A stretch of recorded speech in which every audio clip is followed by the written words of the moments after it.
শুনুন শুনুন সুধীজন, শুনুন দিয়া মন, বিচিত্র কাহিনী এক বলিব এখন। একদা এক রাজ্যে রাজা হবুচন্দ্র রায়, বিশাল প্রতাপ রাজ্যে সুখের অন্ত নাই। কিন্তু সে রাজার এক বিচিত্র খেয়ালে ভীষণ সংকটে পড়ে প্রজারা সকলে।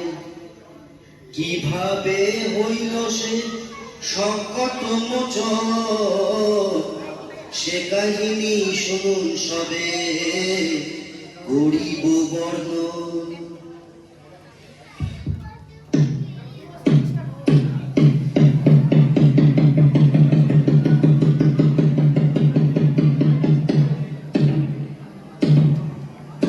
সাবধান সাবধান হুঁশিয়ার, মহামহিম মহারাজা আশপুত্র হিমাচলের একচ্ছত্র অধিপতি শ্রী শ্রী হবুচন্দ্র রায় বাহাদুর সপরিষদ রাজসভায় প্রবেশ করছে।